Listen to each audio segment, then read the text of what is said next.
Hola a todos, hoy os traigo la reedición de un polémico capítulo que publiqué en julio del año 2020, hace ya 3 años. Un capítulo que YouTube mantenía restringido, dado que en la postproducción había utilizado imágenes coloreadas de la Guerra Civil Española, imágenes cuyos derechos reclama la productora.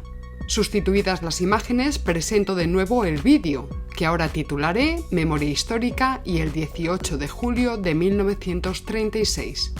Quiero aprovechar para agradeceros a todos vuestro apoyo y generosidad, pues este canal no cuenta con financiación de ninguna institución ni pública ni privada y se sostiene únicamente gracias a vuestras aportaciones. Os animo también a echar un vistazo a mi cuenta en Twitter, donde mantengo una intensa actividad diaria, más necesaria que nunca tras los resultados electorales y vistas las negociaciones que se están llevando a cabo para conformar gobierno unos y otros. En la caja de descripción del vídeo os dejo los enlaces a mis redes sociales. Y ahora ya sí, empezamos.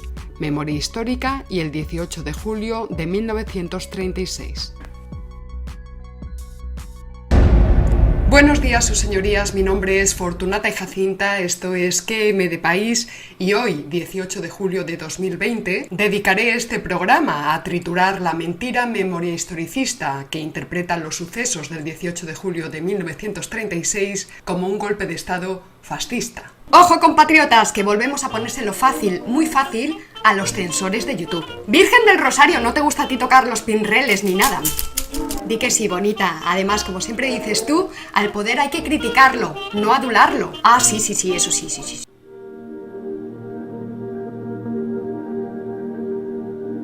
Resulta fundamental tener en cuenta que la ley de memoria histórica solo es aplicable a partir de dicha fecha, 18 de julio de 1936.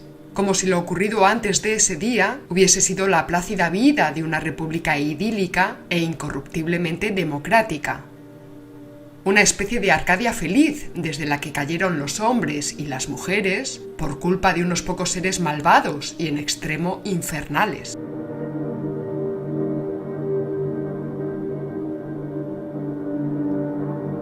Tweets como el siguiente evidencian que esta visión está en extremo popularizada en España. Dentro tweet.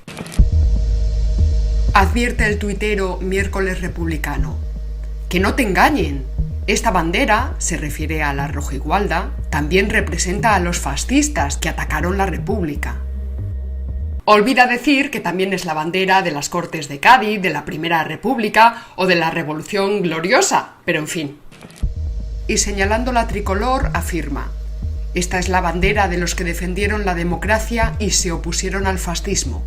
Desde luego esta gente hace un ejercicio exquisito de memoria histórica, lo que equivale por definición a hacer antihistoria. Esto es, a manipular ideológicamente los materiales históricos para establecer por ley una historia oficial de España que favorezca los planes y programas de determinadas facciones políticas. En concreto, aquellas que persiguen el desmantelamiento de España en pos de una república federal o confederal o vaya usted a saber. Como no podía ser de otra manera, recomiendo en este punto la serie sobre la Segunda República Española que el verano pasado publiqué en este canal. 12 capítulos y más de 6 horas de emisión. A lo que un avisado tuitero respondió: ¿a poco que se descuide usted, durará más la serie que la República?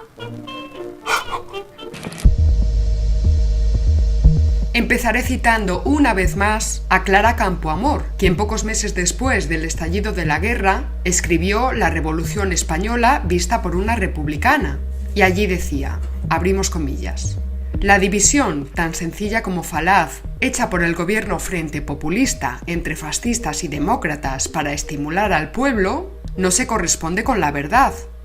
La heterogénea composición de los grupos que constituyen cada uno de los bandos demuestra que hay al menos tantos elementos liberales entre los alzados como antidemócratas en el bando gubernamental. Pero ahí no quedaba la cosa, el realismo político de la señora Campoamor deja en ridículo a cualquier botarate del presente.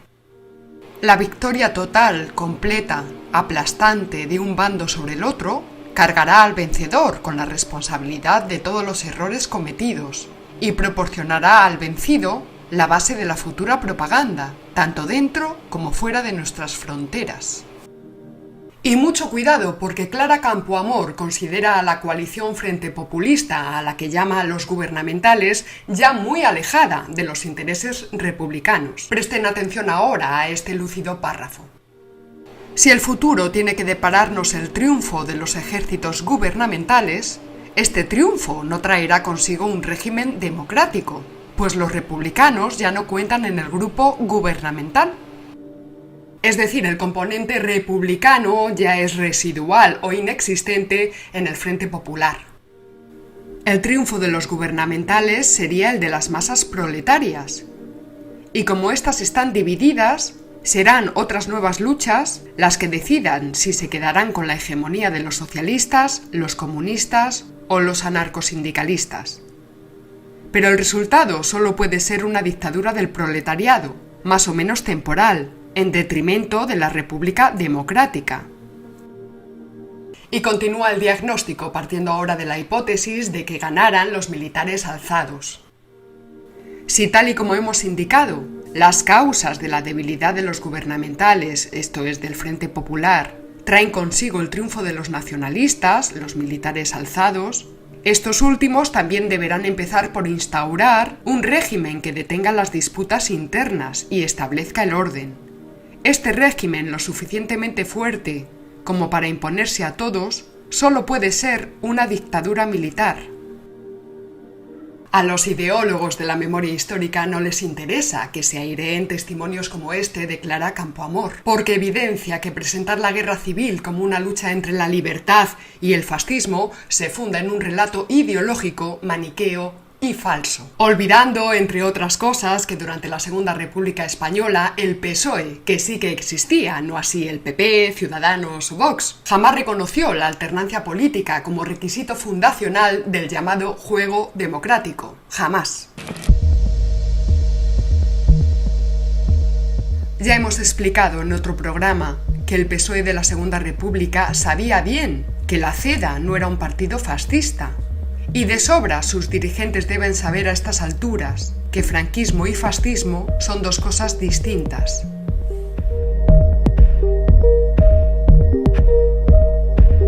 A pesar de todo, nuestros lechuzos retro-antifranquistas siguen clamando: ¡hay que desfranquistizar España! Empezando por el Valle de los Caídos, porque el franquismo es la negación de los supremos valores de la sacrosanta democracia y de la sublime libertad, no se te olvide. He aquí el fundamentalismo democrático en su versión más ingenua: creer en la sacrosanta incorruptibilidad de la democracia. ¡Democracia! No sé ustedes, pero yo tengo la impresión de que el régimen del 78 ha dado lugar a las mayores corrupciones delictivas y no delictivas de toda la historia de España, o casi. Incluidos latrocinios democráticos, incompetencias democráticas y secesionismos democráticos, antes llamados traición. Así que democracia sí, es el sistema que tenemos hoy día, y ahí está, pero nada de rendirle culto como un sistema incorruptible.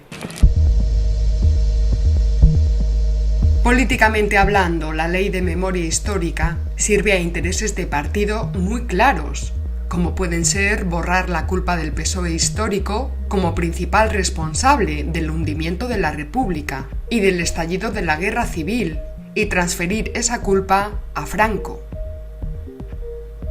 De este modo se blanquea su pasado y se legitima su presente y su futuro, de cara a emprender la derrota definitiva de la monarquía e instaurar una república federal que satisfaga las demandas secesionistas y desmantele la propia existencia de España como nación. Y lo más lamentable es que el PSOE, con su Himalaya de falsedades, tal y como decía Besteiro, tiene como cómplice al vulgo Ignaro, que se cree a pies juntillas todas sus patrañas e imposturas, y le sigue dando su apoyo en las urnas. Queridos votantes del PSOE, bájense del arco iris. Cuanto antes lo hagan, mejor será para todos. Y fíjense bien, no digo mejor para unos pocos, digo mejor para todos. Por otro lado, el Partido Popular ha sido presentado desde su origen como heredero de la misma sustancia que el franquismo, esto es, identificado como el mal absoluto. Aunque hoy día este lugar en la concepción de la progresía lo ocupa más bien Vox, la extrema derecha, que decía una ministra. Extrema, extremísima, extremérrima. No obstante, el PP se avergüenza de ser derecha y prefiere llamarse centro. Por eso Aznar, ya desde su primera legislatura, reivindicaba a Azaña como un gran demócrata y de hecho trataría de convertir a la derecha española en antifranquista militante.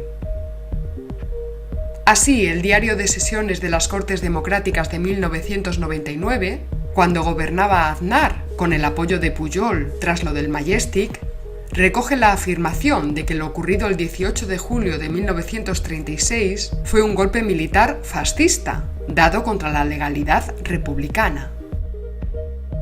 Pero hablar de golpe militar fascista es una patraña tan grande como hablar en ese momento de legalidad republicana. ¿Legalidad republicana? Hoy os traigo un capítulo express, así que voy a tratar de fijar los argumentos más relevantes a modo de chispazo y a la espera de poder dedicar una serie completa al desarrollo de la guerra civil. Y ahí ya sí, sacaremos la lupa para ver los detalles. En primer lugar, señalaré que resulta bastante problemático identificar lo sucedido el 18 de julio del 36 con un golpe de Estado sensu stricto. Pues como dijo Gabriel Naudet en el siglo XVII, un golpe de Estado es, abrimos comillas, el rayo que fulmina antes de que el trueno pueda ser escuchado. En este caso, sin embargo, los truenos se escucharon durante 3 largos y dificilísimos años, en los que una parte de la nación y una parte del ejército se enfrentaron a otra parte de la nación y a otra parte del ejército. Tampoco fue un pronunciamiento clásico, de los que se dieron con tanta frecuencia en la España del XIX, sino que fue un alzamiento general de una parte de la nación que no se resignaba a morir. Tampoco fue un acontecimiento exclusivamente militar y, por supuesto, poco tuvo que ver con el fascismo. Ahora bien, ¿por qué una parte del ejército se alzó el 18 de julio?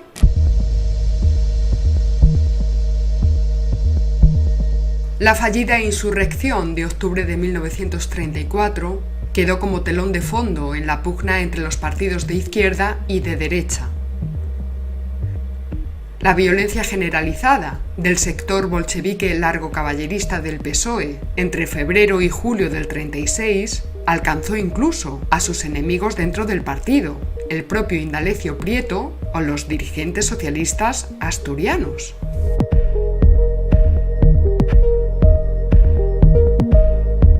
En las semanas previas a las elecciones de 1936, Largo Caballero apeló en múltiples ocasiones a la guerra civil, por ejemplo, en esta. Antes de la República, nuestro deber era traer la República. Pero establecido este régimen, nuestro deber es traer el socialismo.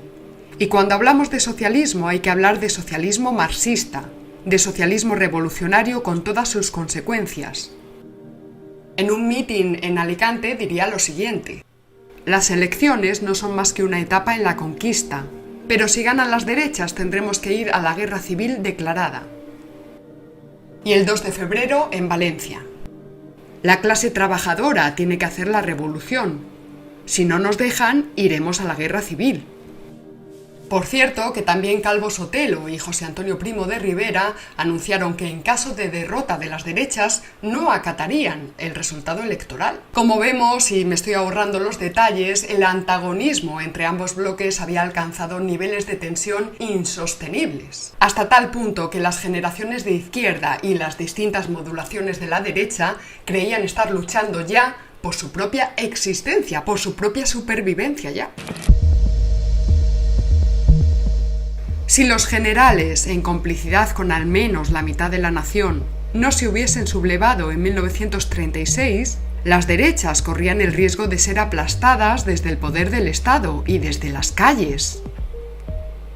Luego, si estos partidos y sus simpatizantes querían perseverar en el ser, el alzamiento se presentaba como una acción más prudente que imprudente, pues como decía Gil Robles, media nación no se resignaba a morir.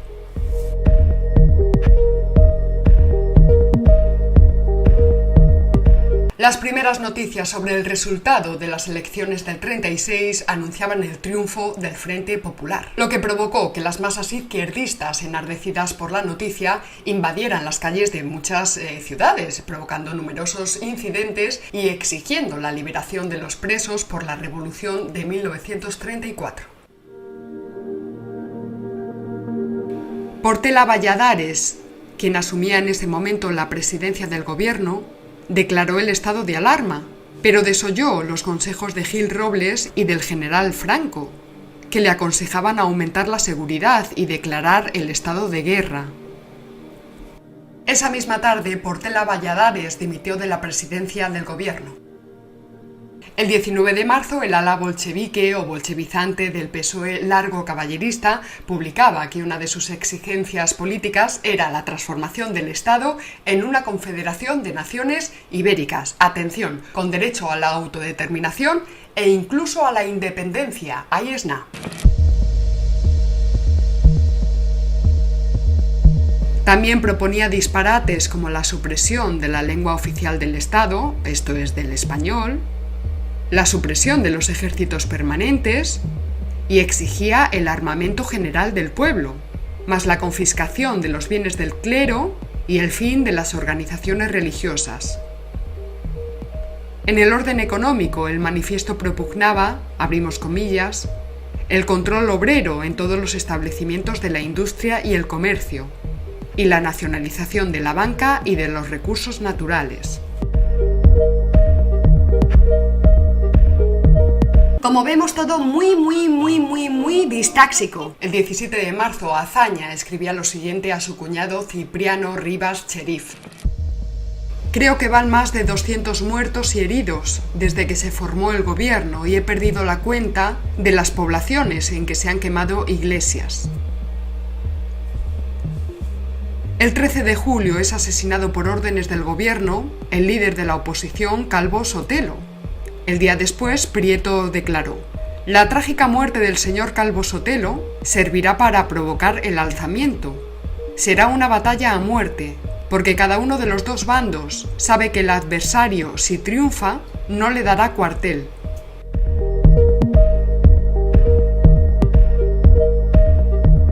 El 16 de julio, esto es un día antes del alzamiento del bando nacional en África, Largo Caballero escribía: la lógica histórica aconseja soluciones más drásticas. Si el estado de alarma no puede someter a las derechas, venga cuanto antes la dictadura del Frente Popular, dictadura por dictadura, la de izquierdas. ¿No quiere el gobierno? Pues sustitúyale por un gobierno dictatorial de izquierdas. ¿No quiere la paz civil? Pues sea la guerra civil a fondo. Todo menos el retorno de las derechas. Tanto Largo Caballero como Prieto querían precipitar la revuelta militar porque estaban convencidos de que podrían aplastarla rápida e inmediatamente y que tras una huelga general llegarían a conquistar el poder. Recordemos por otro lado que el jefe formal del alzamiento militar no fue Francisco Franco, sino José Sanjurjo, el León del Rif. Aquel que curiosamente se había negado a movilizar a la Guardia Civil en abril de 1931. Y esta fue una de las razones, junto a la complicidad de los propios monárquicos, por la que pudo instaurarse la República en España sin proceso constituyente y sin que se derramara una sola gota de sangre.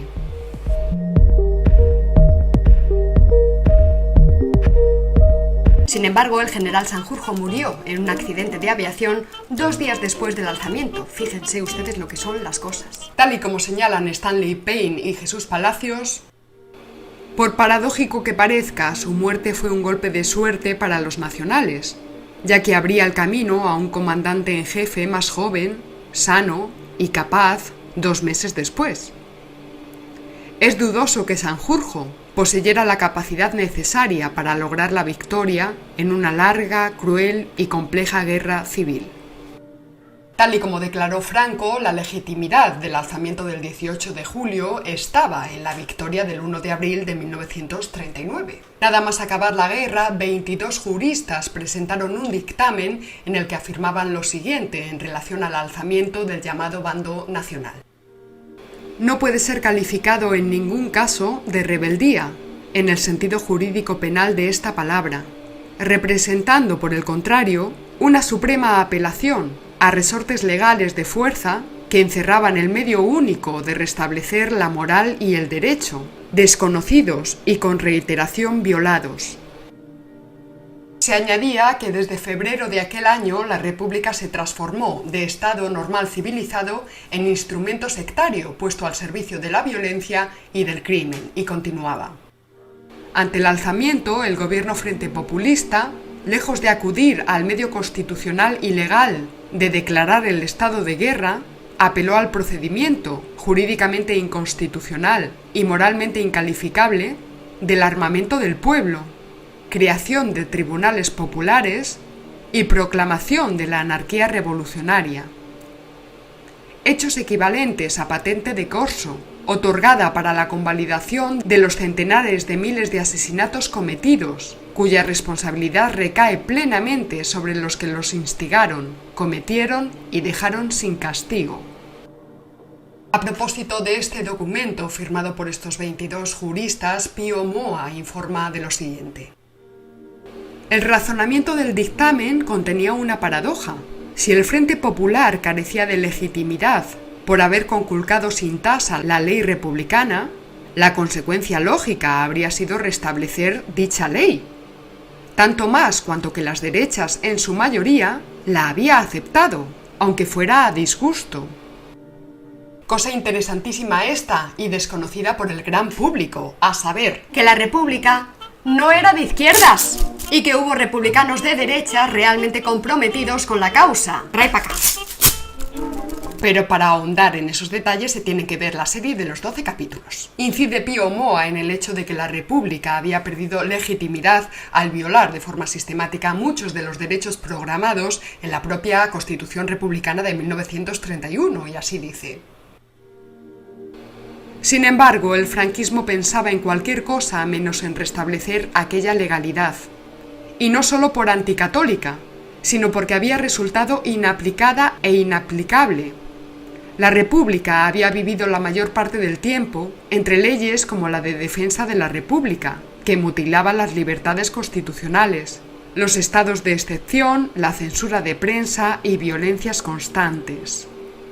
Más allá de eso, los vencedores achacaban a aquella Constitución haber allanado el camino a los revolucionarios en 1934 y en 1936.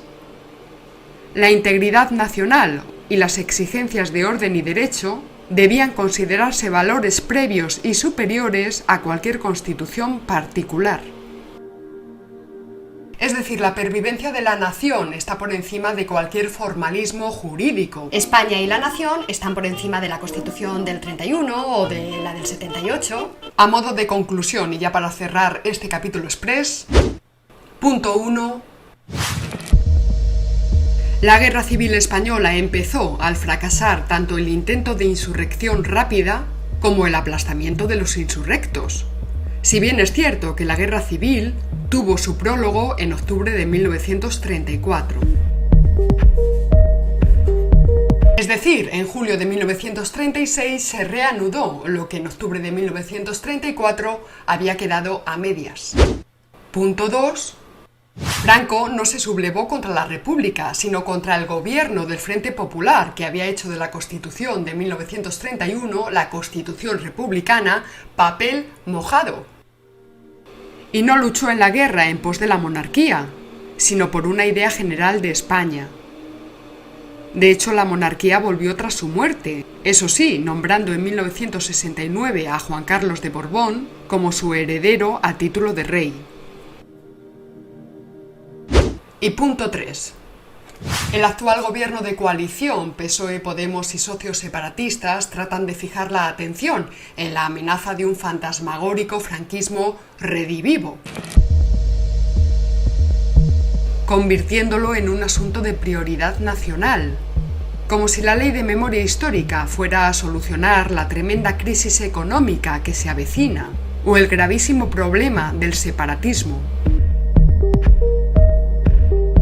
Pero si algo está plantando hoy verdadera beligerancia al Estado y a la nación española, estos son los movimientos separatistas. No el franquismo, que ya no existe, y además su periodo histórico está cerrado. Se inició otro nuevo con la transición que no se han enterado todavía. Y ni muchísimo menos la principal amenaza hoy día es Juan Carlos I el Emérito, que ya no es rey. Si la propia existencia de España como nación no estuviera cuestionada permanentemente, pues quizás nos podríamos tomar todo esto un poquito a chufla. Pero no ver que detrás de estos manejos hay otras intenciones y otros proyectos para España, pues es estar realmente ciegos, cegaturros perdidos.